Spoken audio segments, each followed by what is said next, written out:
கிராம மிஷனரி இயக்கம் வழங்கும் கிராமிய நேரம் என்ற இந்த நிகழ்ச்சிக்கு உங்களை அன்புடன் வரவேற்கிறோம். இயேசு கிறிஸ்துவின் இனிய நாமத்தினாலே கிராம மிஷனரி இயக்க குடும்பத்தின் சார்பாக இந்த கிராமிய நேரம் என்ற நிகழ்ச்சிக்கு உங்களை அன்போடு கூட வரவேற்கும். நீங்கள் நல்லா இருக்கீங்களா? சந்தோஷமாக இருக்கீங்களா? ஆண்டவர் உயிரோடு தான் இருக்கிறார். ஒன்றும் பயப்படாதீங்க. ஆண்டவர் நம்முடைய ஜெபத்தை கேட்பார். நம்முடைய ஜெபத்திற்கு பதில் கொடுப்பார். அல்லேலூயா.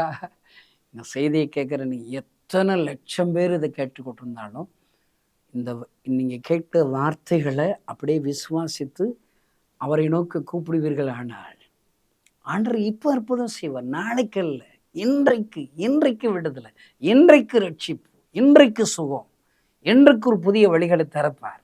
அவர் அற்புதம் செய்கிற ஆண்டவர். 29 வருஷமாக கணேசன் கற்பையா சரஸ்வதிமை கணேச ஏசப்பா ஊழியத்தை செய்கிறேன். ஒரு நாளும் ஆண்டவர் என்னை வெட்கப்படுத்தலைங்க. நெருக்க வருகிறது, அவமானங்கள் நிந்தைகள் இருக்கிறது, குறைச்சல்கள் இருக்கிறது, லட்சக்கணக்கான தேவைகள் எங்களுக்கு முன்பாக இருக்கிறது. ஆனாலும் நாங்கள் கவலைப்படுறதில்லை. ஆண்டவர் உயிரோடு இருக்கிறார். இதை கேட்கிற நீங்கள் எல்லாரும் உற்சாகமாக இருங்கங்க. அல்லேலூயா. அவர் நம்ம கூட தாங்க இருக்கிறார். அல்லேலூயா. நம்ம ஒவ்வொருத்தர் மேலே ஒரு திட்டம் வச்சிருக்கிறாருங்க. நான் கடந்த நாட்களில் ரொம்ப சோர்ந்து போனப்ப ஏசப்பா மார்க் 5 ஜெபாலய தலைவன் எவீரை குறித்து எழுதப்பட்டிருக்கிறது. அவன் ஜெபாலய தலைவன் இயேசுவிடத்தில் எதற்காக வருகிறான்? தான் 12 வயது என்னுடைய சிறு பிள்ளை வியாதி படுக்கையில் இருக்கிறாங்க, மரண அவஸ்தைப்படுகிறாள், நீங்கள் வந்து சுகப்படுத்தணும்னு சொல்லி கூப்பிட்றான். ஆண்டவர் அவனுடைய ஜெபத்தை கேட்டு ஜெபாலயத்தினோடு வாக் பண்ணுறாரு. அல்லேலூயா. பெரும்பாலும் சரி வர்றாங்க, நேரம் செலவாகுது, அமைதியாக இருக்கிறார். அங்கே போகும்போது போதகர் வருத்தப்படுத்தும், பிள்ளை செத்து போயிட்டேன்னு செய்தி வருது. இவன் ஜெபாலய தலைவன் அமைதியாக இருக்கிறான். ஆண்டவர் பாருங்க விசுவாசம் உள்ளவனார், பயப்படாதுன்னு சொல்றாரு. ஆண்டவர் பாருங்க மறைத்த அந்த சிறுவனை உயிரோடு கூட எழுப்புகிறார். ஆண்டு லட்சக்கணக்கான பணத்தை வீழ்றிக்கணும், யார்கிட்ட ஆண்டவரை போவேன்? ஊழியத்தை எக்ஸ்டெண்ட் பண்ணுறதை நிறுத்திடுவா. இந்த வருஷத்தில் 1000 மிஷனரிகளை அனுப்பணும். ட்ரைனிங் மிஷனரிகளுக்கு 3000 ரூபா கொடுக்குற 1000 ஸ்பான்சர்கள் வேணும். சொல்லிக்கிட்டே இருக்க ஆண்டவரே, இந்த மிஷனரிகளை தாங்குறவங்க எழும்பவே முடியலையே. இப்போ நான் பேசிக்கிட்டு இருக்கிற இந்த வேளையில் என்னுடைய வடமாடல மிஷனரிகளுக்கு காணிக்கை இன்ன வரைக்கும் அனுப்ப முடியலைங்க. பிப்ரவரி மாத காணிக்கைகள் இவ்வளோ வேதனை ஐயா. நான் ஆண்டவரிடத்தில், ஆண்டவரே ஏற்கனவே இருக்கிற மிஷனரிகளுக்கே நான் உதவித்தொகை அனுப்ப முடியல, இன்னும் எப்படி 1000 மிஷனரிகளை நான் அனுப்புறது? என்னுடைய உள்ளம் பதைபதித்தது, தள்ளாடினேன். ஆண்டவர் என்ன சொன்னார்? ஜெப ஆலய தலைவன் எவரிவி குறித்து ஒரே ஒரு சிறுவன் வாலிப பெண்ணுக்காக கண்ணீரோடு கூட சொந்த தகப்பனாகி அவன் என்னிடத்தில் ஜெபித்த போது அவனோடு கூட நான் நடந்தேன். வீட்டிற்கு நடந்து சென்று மரித்த சிறுவனை உயிரோடு கூட எழுப்பினேன். நீயும் உன்னுடைய விஎம்எம் மிஷனரி குடும்பத்தார்களும் உங்கள் சொந்த பிள்ளைக்கா என்னிடத்தில் அழுறீங்க? உங்கள் பேர் பெருமைக்காகவா ஆண்டவரை அறியாத கிராமங்கள் மத்தியில் நீங்கள் ஊழியம் செய்கிறீங்க? ஆயிரக்கணக்கான வாலிபர்களுக்காக, லட்சக்கணக்கான சிறுபிள்ளைகளுக்காக, எல்லா சபைகளால் ஊழியக்காரர்கள் அனாதையாக்கப்பட்ட கிராமங்களுக்காகத்தானே நீங்கள் கண்ணீரோடு என்னிடத்தில் நிற்கிறீர்கள். ஒரு சிறுவனுக்காக ஜெபித்த அந்த ஜெபாலய தலைவனுடைய ஜெபத்தை கேட்டு மரித்த சிறுவனை உயிரோடு எழுப்புறேன்னா, ஆயிரக்கணக்கான வாலிபர்களுக்காக என்னிடத்தில் கண்ணீரோடு நிற்கிறேன். உங்களை ஆசீர்வதிக்காமல் விடுவேனா? உன் தேவைகளை சந்திக்காமல் இருப்பேனா? அநேகரை நான் எழுப்புவேன். நீ பயப்படாத, கலங்காத, நான் தேவைகளை சந்திப்பேன் என்று ஆண்டவர் என்னோடு கூட பேசினார். அல்லேலூயா. எத்தனை அன்புள்ள ஆண்டவர் ஐயா. இந்த செய்தியை கேட்குற உங்களுக்கு ஒரு ஆப்பர்ச்சுனிட்டிங்க. அல்லேலூயா. எங்கள் ஊரில் ஒரு பழமொழி சொல்லுவாங்க, ஊரார் பிள்ளையை ஊட்டி வளர்த்தா தாம்பிள்ளை தானாக வளரும். நீங்கள் உங்களுக்காக கவலையோடு, உங்கள் தேவைகளுக்கு கஷ்டத்தோடு இந்த செய்தி கேட்குறீங்களா? நீங்கள் இயேசுவை அறியாத கிராமத்தில் உள்ள சிறுபிள்ளைகள், வாலிபர்கள் ரட்சிப்பிற்காக ஜெபம் பண்ணுங்க. உங்களால் இயன்ற காணிக்கைகளை நீங்கள் அனுப்பி விடுங்க. ஆண்டவர் உங்களை ஆசீர்வதிப்பார், உங்கள் பிள்ளைகளை ஆசீர்வதிப்பார். மரித்த சிறுபனை உயிரோடு கூட எழுப்ப முடியுமானால், பாவத்தில் மரித்து கொண்டு இருக்கிற உங்கள் வாலிப பிள்ளைகளை ஆண்டவர் ரட்சிப்பார். வேலை இல்லாத உங்கள் பிள்ளைகளுக்கு வேலை கொடுப்பார். குழந்தை பாக்கியம் இல்லாத உங்கள் பிள்ளைகளுக்கு குழந்தை பாக்கியம் கொடுப்பார். நீங்கள் அவர் கண்ணீரை துடைக்கும்படி ஒரு பொருத்தனை பண்ணுங்க. ஒரு ஆலயம் கட்டி கொடுப்பேன், சூனமியாள் போல எப்பொழுது வருகிற இந்த ஊழியக்காருக்கு ஒரு அறை கட்ட போகிறேன், ஒரு மிஷனரி வீடை கட்டி கொடுப்பதற்கு 2,00,000 ரூபா. அநேக ஊழியர்களை உருவாக்க வேண்டியிருக்கு, மிஷனரிகளை உருவாக்க வேண்டியிருக்கு. நிறைய ஊழியத்தில் பணம் இருக்கும், கட்டடம் இருக்கும், ஆனால் மிஷனரிகளே இல்லை. என்கிட்ட பணம் இல்லை, கட்டடமே இல்லை, ஆனால் ஊழியக்காரங்க நூற்றுக்கணக்கான பேர் என்னை தேடி வர்றாங்க. ஐயா ஜெபிங்க, செயல்படுங்கள் ஐயா. இப்படிப்பட்ட கிராமங்களுக்காக இயேசுவை அறியாத மத்தியில் ஊழியம் செய்கிற ஊழியத்திற்கென்று உங்களுடைய பங்களிப்பை அனுப்புவீர்கள். ஆனால் ஆண்டவர் உங்களை கனப்படுத்துவார், ஆண்டவர் உங்களை ஆசீர்வதிப்பார். அல்லேலூயா. கர்த்தர் உங்களை ஆசீர்வதிப்பாராக. இன்றைக்கு உங்களோடு கூட பேசும்படி ஆண்டவருடைய சமூகத்தில் நான் ஜெபித்த போது மத்தேயு 8ஆம் அதிகாரத்தில் உள்ள நான் கற்றுக்கொண்ட பாடங்களை உங்களுக்கு கற்றுக் கொடுக்கும்படி ஆண்டவர் எனக்கு சொல்லி கொடுத்தார். பாருங்கள், மத்தேயு 8ல் என்னெல்லாம் பாடம் இருக்குது. நீங்கள் கடந்த செய்திகளை நீங்கள் கேட்பீங்கன்னா, குஷ்டரோகி பாடம் நம்பர் 1, 100க்கு அதிபதி பாடம் நம்பர் 2, அல்லேலூயா. பாடம் 3, பேதுரு மாமி, பேதுருடைய உறவுகளுக்கு ஆண்டவர் அற்புதம் செய்கிறார். நான் ஏசப்பாடைய ஊழியக்காரன், என் உறவுக்காரர்களுக்காக நான் ஜெபிக்கும் போது நான் பிரயாசம் பண்ண அவளை சுகப்படுத்துவார், அவளை ரட்சிப்பார். 3. 4வது பாடம் 16ஆம் வசனத்தில், மத்தேயு 8:16, அநேகரை பிணியாளிகள் எல்லோரையும் சுகப்படுத்துகிறார்.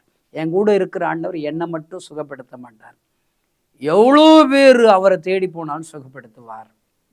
இல்லையா? பாருங்க, இதெல்லாம் ஆண்டவர் 4 பாடம் கற்றுக்கொண்டாச்சு. இப்போ 5வது பாடம் உங்களை கற்றுக் கொடுக்கும்படி ஆண்டவர் எனக்கு சொல்லி கொடுத்தாருன்னா, என் பைபிளில் எழுதி வச்சிருக்கிறேன். பாடம் நம்பர் 5 எங்கே எழுதியிருக்கிறேன்? 8ஆம் அதிகாரம் 23ஆம் வசனத்திலேருந்து இந்த பாடம் எங்கே முடியுது தெரியுமா? 27ஆம் வசனத்தில் முடியுது. இதில் ஒரு சின்ன பாடம் அழகாக சொல்லி கொடுத்துருக்கிறாரு பாருங்க. என்ன பாடம்? அவர் படவில் போகிறாரு, சீசர்களும் படவில் அவரோடு கூட பிரயாணம் செய்கிறாங்க. அங்கே போகும்போது என்ன ஆகுது?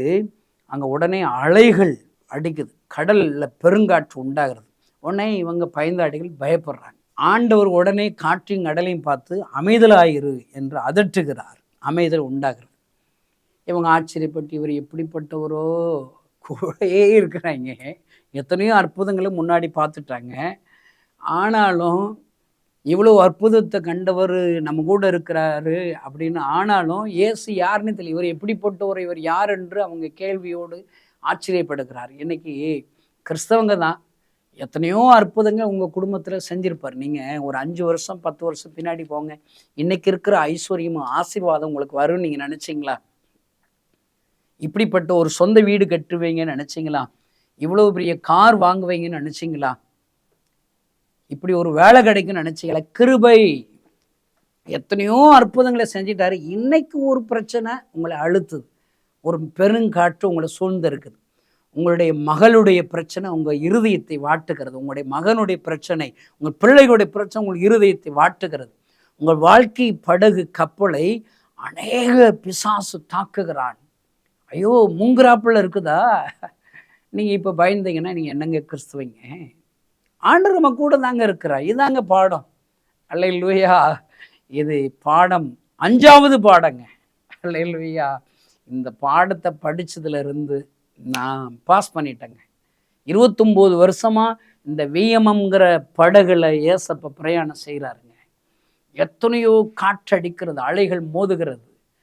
இந்த விஎம்எம் படகு முங்கிரோன்னு சொல்லி நிறைய பேர் எதிர்பார்க்குறாங்க, ஆனால் முங்காதே. ஏன்னா ஏசப்பா எங்கள் படகுல இருக்காருங்க, விஎம்எம் படகுல. அல்லேலூயா. இந்த செய்தி கேட்குறவங்க, நீங்கள் அதாவது அழுதுகிட்டு கேட்குறீங்களா? பிரச்சனையோடு கேட்குறீங்களா? ஐயோ இனி அவ்வளோதான் என் வாழ்க்கை முடிய போகுதுன்னு நினைக்கிறீங்களா? பிசாசு உங்கள்கிட்ட அப்படி பேசிக்கிட்டு இருப்பான். சூழ்நிலைகளை பார்க்காதீங்க. இவங்க சூழ்நிலைகளில் படகு அலைகளால் மோதுனது உண்மைதான், படகு பெருங்காற்று மோதுறது உண்மைதான், எல்லாம் உண்மையாக இருக்கலாம். ஆனால் ஏசு இருக்கார்ல. பிசாசு பலூனை பெருசாக்குற ஊதுவான். இனி அவ்வளோதான், போச்சு, கடவுள் முங்க போச்சு, ஐயோ கடன் பிரச்சனை வந்துருச்சு, இனி அவ்வளோதான். நிறைய பேர் மரண பயம் காட்டுவான். வியாதி வந்துருச்சு, இனி சுகமாகாது, உன் பிஸ்னஸ் இனி ஆசீர்வதிக்கப்படாது, உன் பிள்ளைகள் பாவத்தில் விழுந்துருவாங்க, உன்னுடைய விசுவாச கப்பல் மூழ்குகிறதா? நீ பிசாசை பார்த்து சொல்லுங்க, நீ சொல்றதெல்லாம் உண்மையா இருக்கலாம். பிரச்சனை இருக்கிறது உண்மை, அலைகள் அடிக்கிறது உண்மை, பெருங்காற்று வர்றது உண்மை, கடன் பிரச்சனை இருக்கிறது உண்மை, வியாதியம் சரீரத்தில் இருக்க உண்மைதான். ஆனால் இனி இன்னொரு உண்மை எனக்கு தெரியுமே. என்ன உண்மை தெரியுமா? என் கூட ஏசு இருக்கார்ல, என் கூட ஏசு இருக்கார். சொல்லுங்க. அல்லேலூயா. ஆண்டவர் அற்புதம் செய்வார், அற்புதம் செய்வார். பாருங்க, இந்த வசனத்தை நீங்க நிறுத்தி வாசிக்கணும். ஒவ்வொரு வசனத்தையும் நிறுத்தி வாசிக்கும் போது அதிலிருந்து ஆண்டவர் எனக்கு என்ன பாடம் கற்றுக் கொடுக்கிறார், அந்த பாடத்துல நான் பாஸ் பண்ணிட்டேனா அப்படின்னு சொல்லி சொல்லி நீங்க ஜெபிக்கணுங்க. நான் இன்னும் நான் உங்கள்கிட்ட பிரசங்கம் பண்றேன், இதுல நான் பாஸ் பண்ணாத பாடம் என்ன தெரியுமா? முதல் வசனமே நான் இன்னும் பாஸ் பண்ணலைங்க.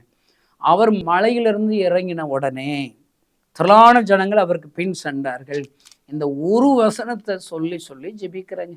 அவர் ஜெபிச்சுட்டு மலையிலிருந்து கீழே வர திரளான ஜனங்கள் அவர் பின் சென்றார். நான் ஒரு பின்மாற்ற ஊழியக்காரங்க, எனக்காக ஜெபம் பண்ணுங்க. நான் ஒரு விளங்காதவன், பண்ணி தாங்க நான் மேய்க்கணும்.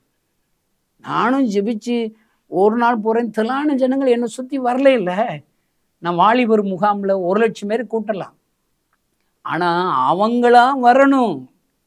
அதுக்கு நான் நிறைய பிரயாசப்பட வேண்டியிருக்கு. நிறைய கிறிஸ்தவ நண்பர்கள்ட்ட கெஞ்ச வேண்டி இருக்குது. ஐயா, வேன் பிடிக்க ஒரு கிராமத்துலேருந்து வேன் பிடிச்சிட்டு வர ஒரு 10,000 பேர் தேவை. மே 1 வாலிபர்களை உபவாச கூட்டத்தில் 20,000 பேரை கூட்டி ஜெபிக்க ஏசப்பா சொல்லியிருக்கிறார். நீ உங்களுக்கு தெரிஞ்ச ஒரு 10 வாலிபர்கள் 15 வாலிபர்களை உபவாசம் இருந்து ஜெபிக்கிற வாலிபர்களை ஒரு வேன் ஒழுங்கு செஞ்சு நீங்கள் அழைச்சிட்டு வாங்க, தயவுசெய்து உதவி செய்யுங்கன்னு சொல்லி உங்கள்கிட்ட கெஞ்சி பிச்சை எடுக்க வேண்டி இருக்குது.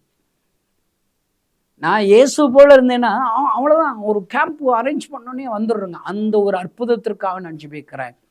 நான் ஃபெயில் ஆகிக்கிட்டே இருக்கேன். நீங்கள் எல்லா வசனத்துலையும் பாஸ் பண்ணிட்டீங்களாங்க. அல்லேலூயா. பூரா ஃபெயிலு, முட்டை தான் வாங்குவீங்க நீங்கள். அல்லேலூயா. நீங்கள் பாடத்தை கற்றுக்கொள்ளணும், அதை பிரயாசப்படணும், அதில் தேர்ச்சி அடையணும். 5வது பாடத்தில் அங்கே படவுல ஏசப்பா இருக்கிறாரு, ஆனால் பெருங்காற்று கடல் வந்தோடனே இவங்க எல்லாம் புலம்ப ஆரம்பிச்சிட்டாங்க. நல்ல கவனிங்க, வசனத்தை வாசிங்க. அவர் படவில் ஏறின போது அவருடைய சீசர்கள் அவருக்கு பின் சென்று ஏறினார்கள். 23ஆம் வசனத்தில், அப்பொழுது படவு அலைகளினால் மூடப்படத்தக்கதாய் கடலில் பெருங்காற்று உண்டாயிற்று, அவரோ நித்திரையாய் இருந்தார். அல்லேலூயா. இயேசு கிறிஸ்து வர்றாரு. இந்த அப்பொழுதுங்கிற வேர்டு எனக்கு பிடிக்குங்க. எப்பொழுதுமேங்க, இப்போ மத்தேயு 6:33 முதலாவது தேவனுடைய ராஜ்யத்தையும் அடி நீதியின் தேடுங்கள், அப்பொழுது இவைகள் எல்லாம் கூட கொடுக்கப்படும். இந்த அப்பொழுதுங்கிற வார்த்தையை கொண்டு நிறைய பசங்க நான் தியானிச்சிருக்கிறேன். ஆண்டவர் என் கூட பேசியிருக்கிறார். கொடுங்கள், அப்பொழுது உங்களுக்கு கொடுக்கப்படும். எப்பவுமே ஏசப்பா எனக்கு கொடுக்கணும், நீ கொடுக்க மாட்டேன்னா எங்க? அப்பொழுது நீ தேடினால் அப்பொழுது, நீ கீழ்ப்படிந்தால் அப்பொழுது. நாகமன் குஷ்டரோகி 7 முறை யோர்தான்ல முங்குனா அப்பொழுது சுகம் கிடைக்கும். நீ வாட்டுக்கு ஒன் சைடு லவ்வாகவே இருக்குதுங்க. லவ்ங்கிறது என்ன? 2 சைடு. நீ நேசிக்கணும், அவர் உன்னை நேசிக்கணும். அவர் எப்பயுமே ஒன் சைடு லவ் தான் இயேசு கிறிஸ்து. நீ அவரை என்னைக்கு லவ் பண்ணி அவருடைய வார்த்தை கீழ்ப்படுகிறியோ அன்னைக்கு தான் நீங்கள் உருப்படுவீங்க. அல்லேலூயா. பாருங்க, இங்க 2 அப்பொழுது இருக்குது. அப்பொழுது படவு அலைகளினால் மூடப்படத்தக்கதாக கடலில் பெருங்காற்று உண்டாயிட்டு, அவரோ நித்திரையா இருந்தார். நித்திரையா இருக்கல. இந்த மடையங்க கூட இருக்கிற சீசர்கள்னு சொல்லிட்டு இருக்கிறவங்க என்ன செய்யறான்னு சொல்லி அவர் வாட்டு தூங்கி இருக்கிறார். இந்தியாவில் கிறிஸ்தவத்துக்கு விரோதமா எதிர்ப்புகள் இருக்குது, ஊழியத்துக்கு விரோதமாக எதிர்ப்புகள் இருக்குது, சபைகள் எரிக்கப்படுகிறது, மிஷனரிகள் தாக்கப்படுகிறார்கள். அவர் என்ன செய்யறார்? நீங்களும் நானும் என்ன செய்கிறோம், என்ன பிஹேவ் பண்ணுறோன்னு பார்க்குறதுக்கு அவர் அப்படி நித்திரை செய்கிற மாதிரி இருக்கிறாருங்க, அமைதியாக இருக்கிறாருங்க. இப்போ இது செஞ்ச உடனே இங்கே என்ன போட்டிருக்குது? 2வது அப்பொழுது அவருடைய சீசர்கள் வந்து ஆண்டவரை எழுப்பி, ஆண்டவரை எங்களை ரட்சியும், மடிந்து போகிறோம் என்கிறார்கள். இதாங்க எனக்கு எழுப்புதல் வராததுக்கு காரணம். பயந்தாடிகள், ஐயோ நாங்கள் மடிந்து போகிறோம். இப்படிதான் தனக்காக ஜெபிச்சு ஜெபிச்சு ஜெபிச்சு 21 நூற்றாண்டு ஆயிடுச்சு. சுயநல கிறிஸ்தவர்கள், விசுவாசம் இல்லாத கிறிஸ்தவர்கள், ஊழியக்காரங்க தான், ஆனால் ஆண்டவரை நம்ப மாட்டாங்க. ஆண்டவரை நம்ப மாட்டாங்க. முழு நேர ஊழியக்காரர் தான், ஆனால் ஊழியம் செய்ய மாட்டாங்க. விசுவாசிகள் தான், ஆனால் விசுவாசம் இருக்காது. கிறிஸ்தவங்க தான், ஆனால் கிறிஸ்து அவங்ககிட்ட இருக்க மாட்டாங்க. அதாங்க எப்படி எழுப்புதல் வரும். இங்கே பாருங்க, காற்று அடிச்சான்ன எல்லாம் என்ன பிரச்சனை வந்தாலும் என்ன, கப்பல் சுற்றி தண்ணி அலைகள் மோதலாம், கப்பலுக்குள்ள தண்ணி வரலையே. ஏன் நீ கவலைப்படணும்? அன்பு சகோதரனை, ஆண்டவர் உன்னோடு கூட இடைபடுகிறார். உன்னை சுற்றிலும் எத்தனையோ பிரச்சனைகள் இருக்கிறது உண்மைதான். அந்த பிரச்சனைகளை மூழ்கி போக ஆண்டவர் எதுவரை உனக்கு அனுமதி கொடுக்கல. இன்னும் நீ நிற்கிறே இல்லை. என்னுடைய ட்ரெஸரர், என்னுடைய கோஃபவுண்டர் பாலமுருகன், நானும் ஒன்று சேர்ந்ததை ரட்சிக்கப்பட்டோம். அவன் இந்த பண தேவைகளை அறிஞ்சறிஞ்சு மண்டையில் இருக்கிற மயிரெல்லாம் கீழே விழுந்துருச்சு, கொஞ்சம் வழுக்க விழுந்துக்கிட்டே இருக்கு. என் ட்ரெஸரருக்காக ஜெபம் மாட்டேங்க. அவன் ஒரு விசுவாச வீரன், ஜெப வீரன். ஐயோ, இவ்வளோ தேவை இருக்குது, லட்சங்கள் கோடிகள், ஆனால் காணிக்க வரல. நீ வாட்டுக்கு பிளான் போட்டுக்கிட்டே இருக்க, பெரிய பெரிய இலக்கு போடுற. இப்போ எல்லாம் ஷார்ட்டேஜாகவே இருக்குது. ஆனால் இந்த வருஷத்தில் 1000 மிஷனரிகள் ஏற்படுங்கிற 1000 மிஷனரிகளுக்கு, ட்ரைனிங் மிஷனரிகளுக்கு 3000 ரூபா, முழு நேர மிஷனரிகளுக்கு 5000 ரூபா, 3000 கொடுக்குற 1000 பேர் வரணும்ல. மே 1 உபவாச வாலிபர் முகாம் 20000 பேரை கூட்டி மதுரை கருகாமையில் திருமங்குளத்தில் ஒரு யூத் கேம்ப் வைக்கிறோம். மோகன்சீல் ஆசஸ் அண்ணன் அவர்கள் அங்கே வருகிறார்கள். வாலிபர்களை ஜெபிக்க வைக்கணும்னு பாரம் கொடுக்கிறார்.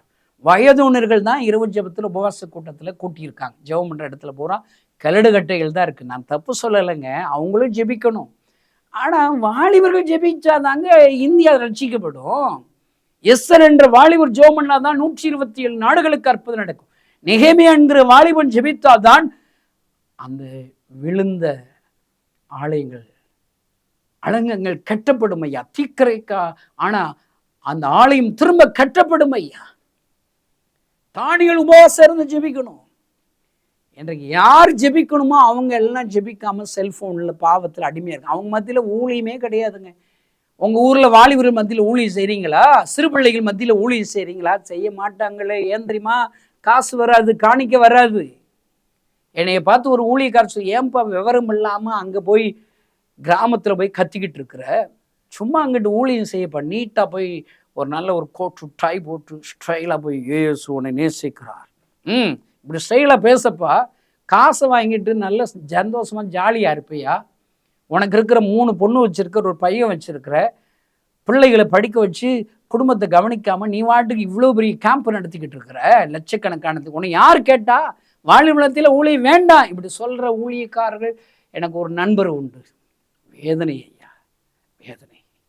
அருமையான தேவடிகளை, இயேசுக்கு என்ன தேவையோ அந்த ஊழியத்தை தான் நாங்கள் செய்யணும்.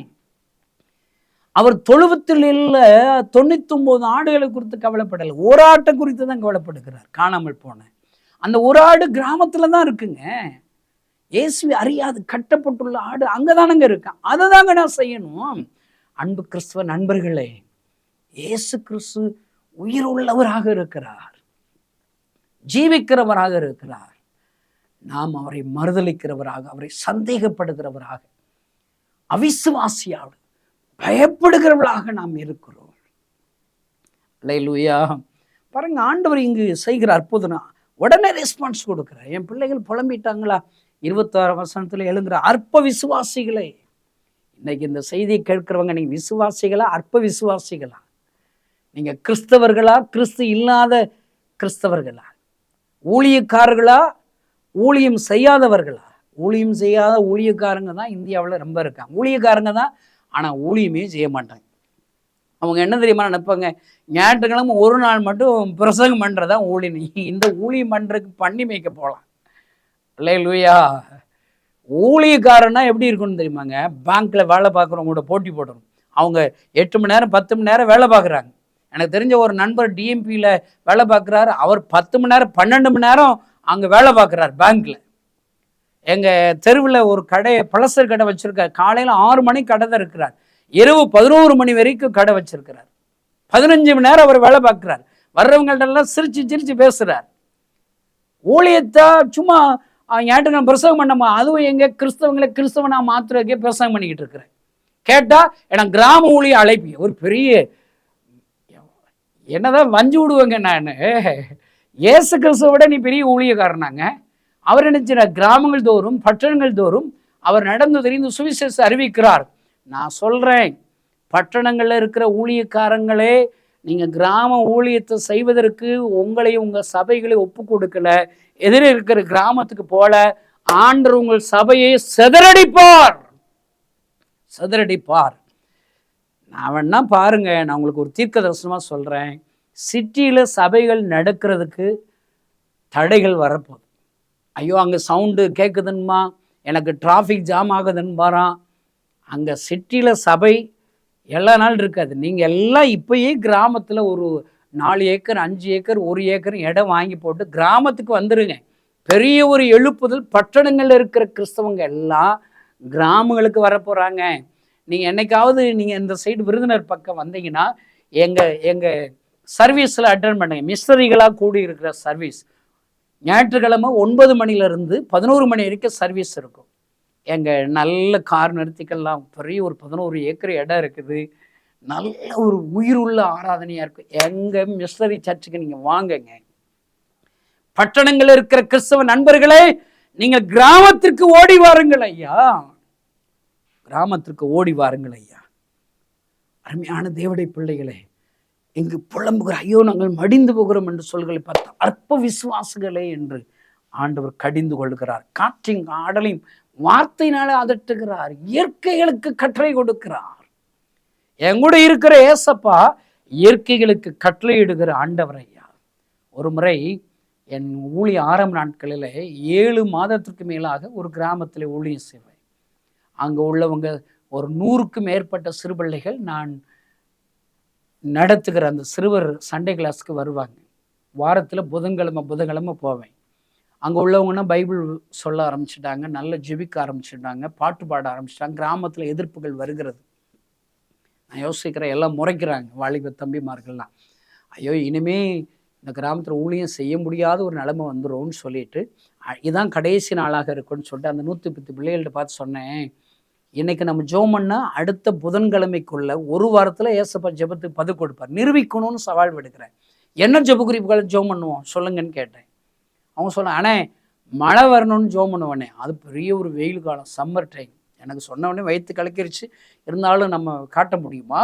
நம்ம ஆண்டவர் அற்புதம் செய்கிறவர்ல, ஆண்டவர் ஜெபத்துக்கு பதில் கொடுக்கணும்னா நீ ஏசப்பா பிள்ளையா இருக்கணும், ஏசப்பாவுடைய ரத்தத்தினால கழுவப்பட்டிருக்கணும், பாவ அரிக்கப்படணும், ஏசப்பா என் உள்ளத்துக்குள்ள வாங்கன்னு சொல்லி நீங்கள் ஜெபிக்கணும்னு சொல்லி ஒரு காஸ்பல் சொல்லி அவங்களை ஜெபத்தில் வழிநடத்த இட்டுட்டு, இப்போ ஏசப்பா பிள்ளைய மாறிட்டீங்க, இப்போ 2 பேர் கையை கோர்த்துக்கோங்க, ஆண்டவரே அடுத்த வாரத்தில் எங்கள் ஊரில் மழை வேணும்னு சொல்லி ஜெபிக்க சொன்னேன். எல்லாரும் ஜெபம் பண்ணிட்டாங்க.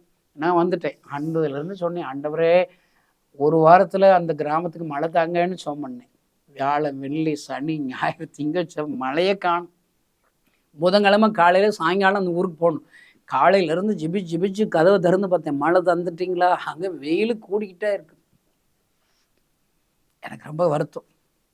நான் அந்த கிராமத்துக்கு ஊழியத்துக்கு போகல. ஏன்னா கேள்வி பண்ணுவாங்களே, போங்கண்ணே கணேசனே போன வாரம் மழை வரணும்னு ஜெபம் சொன்னீங்க, மழையை காணல, ஏசப்பா ஜெபத்துக்கு பதில் கொடுக்கலன்னு சொல்லி கேலி பண்ணுவான்னு சொல்லி அந்த கிராமத்துக்கு போகல. ஒரு வாரம் கழிச்சுட்டு சரி எதையா சொல்லி சமாளிப்பன்னு போனால் அந்த கிராம பிள்ளைகள் சந்தோஷத்தோடு என்னை தேடி வந்தார்கள். என்ன தெரியுமா சொன்னாங்க? போன வாரம் மழை வெஞ்சதுனால தானே எங்கள் ஊருக்கு நீங்கள் வரலை, மழை வெஞ்சு இந்த குளமெல்லாம் நிரம்பிடுச்சுன்னு குளத்தை காமிச்சு குளம் எல்லாம் நிரம்பிடுச்சுங்க. அன்பு சகோதரி சகோதரியே, என்னுடைய ஜெபத்திற்கு ஆண்டவர் பதில் கொடுப்பார். பதில் கொடுக்கிறதை விட உண்மையுள்ள தேவன். இந்த செய்தி கேட்கிற அன்பு சகோதர சோரி, எந்த சூழ்நிலையிலும் இயற்கைகளுக்கு கட்டளையிடுவார். அந்த ஆண்டவரைத்தான் நாம் ஆராதித்துக் கொண்டிருக்கிறோம். மத்தேயு 8 ஆண்டவர் கற்றுக் கொடுக்கிற இந்த பாடத்திலே ஆண்டவர் உன்னோடு கூட பேசுகிறார். படகு பாடம். அல்லேலூயா.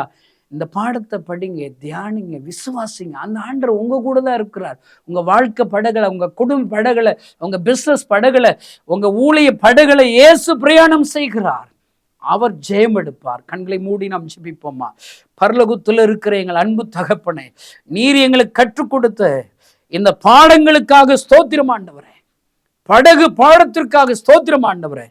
உங்களுடைய படகுல, இந்த செய்தி கேட்டுக்கொண்டு இருக்கிற ஒரு படகுல, ஒவ்வொருடைய வாழ்க்கை படகுல நீர் பிரயாணம் செய்கிறதற்காக ஸ்தோத்திரம்.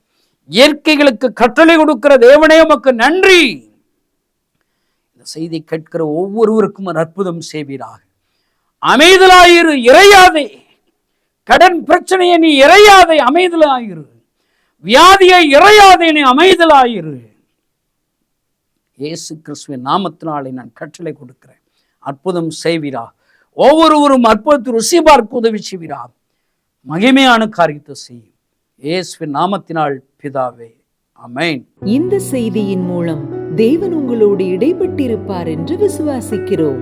நீங்களும் எங்களோடு இணைந்து தேவனுடைய பணியில் தோள் கொடுக்க விரும்புகிறீர்களா? கீழ்கண்ட எங்கள் ஊழிய திட்டங்களுக்காக ஜெபிக்க முன்வரலாமே.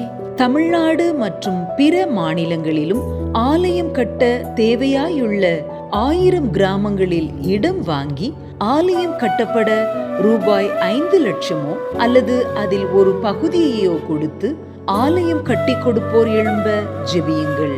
சூனேமியால் எலிசாவிற்கு ஒரு அறை வீட்டை கட்டி கொடுத்தது போல புதிய மிஷனரிகள் தங்கி பயிற்சி எடுப்பதற்கு ரூபாய் 2 லட்சம் கொடுத்து ஒரு மிஷனரி வீட்டை கட்டி கொடுப்போர் எழும்ப ஜெபியுங்கள். நாம் சந்திக்கும் வாலிபர்கள் மற்றும் ஆரம்ப விசுவாசிகளை கிறிஸ்துவுக்குள் வளரச் செய்ய ரூபாய் 300 கொடுத்து ஒரு வேதாகமமோ அல்லது அதற்கு மேற்பட்ட வேதாகமங்களையோ வாங்கி கொடுப்போர் எழும்ப ஜெபியுங்கள். நாம் பணி செய்யும் 8 மாநிலங்களிலும் உள்ள முழுநேர மிஷனரிகளை மாதந்தோறும் ரூபாய் 10,000 கொடுத்தோ அல்லது இயன்ற காணிக்கையை கொடுத்தோ தாங்குவோர் எழும்ப ஜெபியுங்கள். தமிழ்நாடு மற்றும் பிற மாநிலங்களிலும் துரிதமாக சுவிசேஷம் அறிவிக்கவும் பின்தொடர் பணிக்காகவும் சுவிசேஷ வாகனங்கள் வாங்கி கொடுப்போர் எழும்ப ஜெபியுங்கள்.